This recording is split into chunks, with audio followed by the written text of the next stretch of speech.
Akan di SMA Negeri 72 yang hingga catatan terakhir kami ada 55 orang yang terluka dan tersebar dalam penanganan medis di 2 rumah sakit berbeda. Kita akan perbincangkan ini bersama kriminolog dari Universitas Indonesia, Adrianus Meliala. Prof. Adrian dengan Tifal di sini, selamat malam. Malam Mas Tifal. Oke, terima kasih sebelumnya sudah mau meluangkan waktu berbicara untuk Kompas TV kali ini. Saya mau tahu perspektif awal Anda dengan berbagai upaya yang dilakukan polisi untuk penyelidikan awal dan berbagai pernyataan yang disampaikan otoritas terkait. Perspektif awal Anda tentang kasus ini gimana? Ya, pertama tentu saya juga mengucapkan berduka ya dan mengharapkan kesembuhan segera dari para korban, kembali bisa ke rumah dan berkumpul dengan keluarga. Ya, saya bisa bayangkan keluarga tentu akan kaget sekali dengan situasi ini dan mungkin ada yang shock.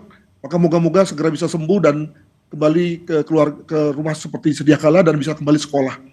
Yang kedua, tentu sebagai pengamat saya memang agak bingung nih kalau memang ini adalah aksi peledakan dan itu dikaitkan dengan teror, maka sama sekali berbeda dari pola.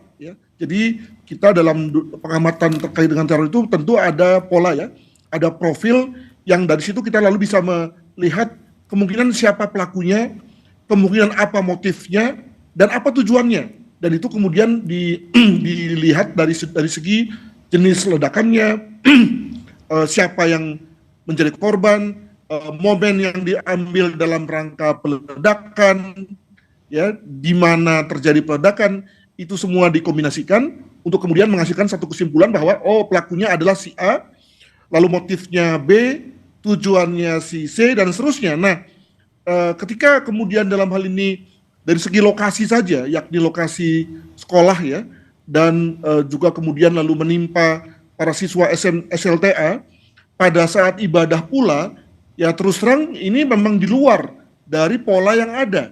Jangan-jangan kemudian lalu saya segera berpikir liar, jangan-jangan memang polanya adalah tanpa pola, begitu ya. Dengan kata lain, ada satu pola baru yang hendak diambil oleh kelompok mana, begitu ya, untuk kemudian lalu membuat orang untuk sementara bingung, dan kemudian kelompok itu lalu keluar dengan pola ini sebagai pola awal dari dirinya, untuk kemudian dilakukan pada saat-saat yang lain. Jadi kalau memang betul begitu ya saya kira itu betul adalah satu hal yang mengagetkan, mengejutkan di Indonesia. Mungkin itu untuk sementara itu dulu, Mas.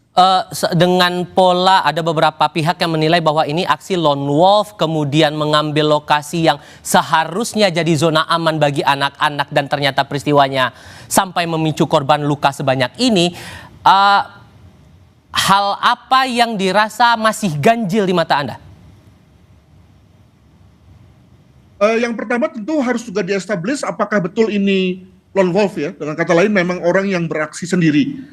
Tentu lone wolf itu tidak hanya bicara soal orangnya loh, tapi juga soal bomnya apa, ya, bahan peledaknya apa. Demikian juga kalau kita bicara mengenai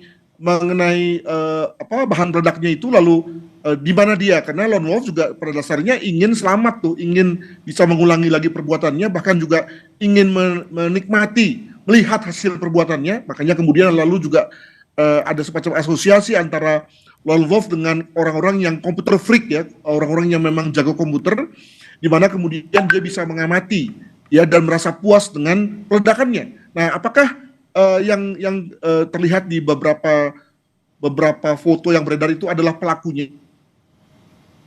Dengan kata lain dia lalu menjadi korban dari perbuatannya. Dengan kata lain memang kan ketika mau menegakkan satu semacam diagnosa lah bahwa ini adalah kerjaan dari lone wolf. Demikian. Kalau melihat kadar ledakan dan efek yang ditimbulkan di masjid sekolah sedemikian, Anda menilai bahwa ini aksi yang dilakukan oleh seorang amatir atau justru ya memang sudah terencana, dia sudah mempelajari ini sejak lama? Saya bisa bayangkan kalau ini adalah peledak dengan daya ledak tinggi, maka ya dengan saya ingin mengatakan begini, mohon maaf ini, kemungkinan dari 50 orang itu semuanya akan tewas semua tuh. Nah, kalau lihat dari kabar kan itu tidak ada tewas. Dengan kata lain lukanya luka dangkal semua. Ini sekali lagi ini hanya pendapat sederhana saja gitu ya. Tadi saya mendengar bahwa memang ada yang masuk dalam IGD dengan zona merah, dengan kata lain perlu ada pembedahan, ada yang zona biru dan seterusnya, dan kalaupun zona merah, saya menduga bahwa sedang dibedah untuk mengambil sesuatu yang masuk ke dalam tubuhnya. Dengan kata lain, tidak apa namanya, tidak Prof. Adrian. mengakibatkan korban Sorry Prof. Adrian, sorry saya potong dulu. Tadi sempat terjeda karena sinyal kita. Sorry Prof. Adrian, mungkin boleh diulang lagi? Ya, jadi saya menduga bahwa kalau ini adalah satu akibat dari bahan peledak dengan daya ledak tinggi, maka saya menduga bahwa korban yang 55 orang itu tentu sudah jauh lebih berat dari sisi lukanya, bahkan mungkin ada yang meninggal dunia. Nah, tadi memang saya menduga bahwa tadi mendengar ada yang dibawa ke IGD dan ada yang tidak semuanya masuk dalam zona merah, ada yang zona biru dan seterusnya. Dengan kata lain, lukanya luka yang ringan saja, luka di permukaan saja. Kalaupun misalnya ada yang di zona merah, maka saya duga lebih kepada karena ada benda masuk ke dalam tubuhnya, ya, sehingga lalu perlu ada pembedahan ketimbang sebagai sesuatu yang membahayakan nyawa dari yang bersangkutan. Moga-moga begitu ya, gitu Mbak. Dengan ada bukti senjata mainan di TKP, bisakah kita kemudian mendalami maksud, motif, dan tujuan dari munculnya aksi ini di dalam kompleks sekolah ini, Prof. Adrian? Itu juga hal yang menarik ya, apalagi kalau kita membaca, saya dikirimi foto senjata itu dengan tulisan-tulisan ya, di mana tulisan itu misalnya salah satunya ada nama seorang pelaku penembakan massal di negara lain ya, yang kemudian lalu ditulis di situ. Itu maksudnya apa ya? Apa memang dia si pelaku itu mengidentikan dirinya dengan orang itu misalnya, atau yang lain? Demikian juga misalnya ada tulisan-tulisan dengan bahasa Inggris ya, itu maknanya apa? Jadi saya kira memang kita perlu lihat dulu siapa pelaku ini, kenapa dia memilih kata-kata itu dalam rangka senjata itu. Demikian juga mengapa memasukkan senjata mainan dalam lingkungan sekolah. Ini tentu hal yang menarik ya, yang saya pribadi tidak bisa menafsirkannya sekarang karena nanti mungkin akan terlalu kasar. Gitu Mas. Tentu yang kita harapkan adalah kejelasan lagi ya dari polisi, dari pengusutan kasus ini, maksud, tujuan, motif, dan lain-lain itu. Cuman kalau membaca peristiwa ini, pikiran awam ya Prof, ngerasanya nggak mungkin seseorang melakukan sesuatu tanpa tujuan, tanpa alasan. Dan tidak mungkin dalam tindakan acak yang dia ambil, terutama mengambil TKP berada di sekolah, nggak mungkin tanpa tujuan. Nah, rasa Anda ini bakal jadi tricky untuk mendalami motif itu oleh penyelidikannya dalam penyelidikannya oleh polisi, atau malah akan tricky di beberapa aspek?